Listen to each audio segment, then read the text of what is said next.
as most parents work these days, they're under tremendous pressure to feed their kids properly, but they're struggling to balance that with the constraints on time and maybe lack of guidance on good nutrition for small children. You know, you're like me, you've been there, haven't you? You've had to raise a family, and of course, you know, now you may be helping to look after your grandkids as well as looking after your kids, and all of this has to be taken into consideration. We lead incredibly busy lives, don't we? Well, this morning, Louise Duerr is from BabyDeli Limited, and she's here to talk to you this morning because she's all about giving preschoolers healthy food, and we'll find out about why that is in just a second. And also with us is Jess Morland, who is a busy mum who's got 2 sons. Good morning, Jess. Hi. Good morning. Let's start with you because you're the mum who has to deal with all of this. You've got 2 boys, Max and Zach. How old are they? They're 5. Max is 5 and Zach's 3. Right, okay, so you sure are busy then. You know what we're talking about here. Definitely. How easy is it to get them to eat healthy food? You know, they're 5 portions of fruit and veg a day, getting enough protein, not too much sugary stuff. Absolute nightmare. It really is. I mean, the two were brought up and weaned exactly the same, but you couldn't get 2 more different children. Max, I breastfed both my children until they were 1, and then went straight onto cow's milk, and then they were with Max. Everything, and Zach, everything was bought fresh. There was nothing came out of a tin, nothing came out of a packet. Everything was done by the book. I even bought a little freezer specifically for Max's frozen stuff, cubes of stuff. And he was absolutely, you know, he had the ambrosia of the gods till he was 2. And when he got to 2, it was like, no. Right, really? Don't like it. You know, and I mean, this is a child that had cheese sauce made out of breast milk to be poured over his poached salmon fillet, for God's sake. You're joking. No, honestly, he had absolutely the best of the best. And Zach had the same, and Zach now will come into the kitchen, and now I can't get anything down, Max, and no fruit and vegetables at all. Right. He won't touch them. He'd rather chew off his own elbow. But Zach, his own leg. yeah, exactly. But Zach, he'll come into the kitchen and he'll say, "Mum, can I have a carrot, please? Or can I have some chopped up apple?" And he's just an absolute pleasure to feed. Right. So you've done everything by the health guru's book, Everything really, and haven't more, you? yeah, definitely. And more. I mean, you know, you really have gone that extra mile, Jess. Yeah, I mean, it's so difficult because you've got statistics and guidelines coming out of your ears, and you know, get 5 a day down them. Don't forget about your 3 portions of whole grain. Oh, and also the 3 portions of oily fish a week. And don't forget about your 3 portions of dairy a day. And don't forget you need brisk walks and exercises. Oh, and don't forget they need all your hours sleep. And by the way, you should eat a meal as a family. And also you need to provide for your family. It's like, okay, you know what? Yeah, it is incredibly difficult. Now, Max and Zach both fall within normal weight and height. Yeah, absolutely. So there's no problem there. It's just that you've got one incredibly picky eater and one who has read all the books and agrees with them. Yeah. Yeah, and you couldn't have done more, that is for sure. Well, with us now as well is Louise Duerr, who's of BabyDeli Limited, and you came up with an idea for making quality food for babies because you went through this trauma yourself, didn't you? I did indeed, yes.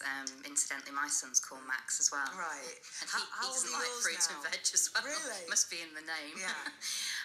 Yeah, my children now are 9 and almost 7. Right. And when my daughter Tally was born 9 years ago, I wanted to do everything, just as the other mum is saying, you know, wanted to do everything right. So I bought organic vegetables, steamed them, peeled them, pureed them. It's incredibly time consuming, and Tally wasn't particularly amenable to new tastes and textures. So I found that, you know, I had to, so I'd make a whole load of carrot, put it in the freezer. She didn't like it, so I'd have to make a load of broccoli and then a load of, you know, and so on and so on. So I ended up really spending so much time. And I thought, why can't I just go out and buy the kind of food that I'm making myself in the supermarket? But of course I couldn't, and still can't to a large extent as well, because obviously the only thing that's available in the supermarket is highly processed jars and packets of dried food, which is very, very far away from homemade food. So you started actually making this food. I did. And selling it. Can we have a taste? Because we've got some here. Let's just compare, because we've got... What is this? What have we got? This is cauliflower cheese. So we're looking at cauliflower cheese, yes. So we're looking at two different. We're looking at the HIP organic, which is a jar. It's organic food, but it's processed. It's in a jar. It's made by a factory, and then. And it tastes like baby food. Yes, it's what people expect baby food to taste like. And now you taste our cauliflower cheese, and that tastes like cauliflower cheese. Yeah, there's more of a grown-up taste. Absolutely, it tastes like. I mean, I have to say that to me, because I did get a taste for baby food from a jar. So I was one of those mums that got the spoon, and finished stuff off. And chocolate pudding was my favourite. But those two. Both of them taste okay, but yours tastes a little bit more grown up.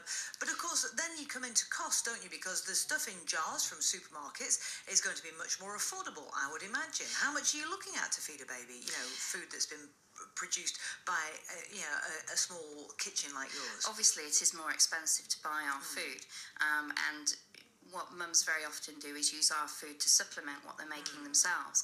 So as a busy mum, particularly a busy working mum, if you want to provide your child with the best food, then you do very often spend a lot of time in the kitchen puring, but you haven't always got the time. So the beauty of our food is that it's not necessarily to be used all the time. How much would that cauliflower cheese cost me that you made? $2.95. Jeez. Oh, I swear to God, that's a lot of money for a baby's dinner. But if you think about it, I'm thinking two fish fingers and a spoonful of beans. That's what I would. When my kids were growing up, a toddler's dinner was two fish fingers and a spoonful of beans, and that's not £2.90 odd. I mean, that's a lot of money. It's a quality product that's not necessarily to be used day in, day out. It's to supplement a busy mum's schedule, really, to enable her to, if she can't find the time to do it herself, she can take something out of the freezer but not compromise on the quality of the food that she's feeding the baby. Clearly the quality is there, but clearly the expense is there. Jess, would that be out of your price range, really? Well, it would, because if you take that and times it by 2, and then people now are tending to be having sort of 3, even 4 children. If you take the consideration that you may have 2 totally different eaters, like Max and Zach, for example, and cost isn't an issue.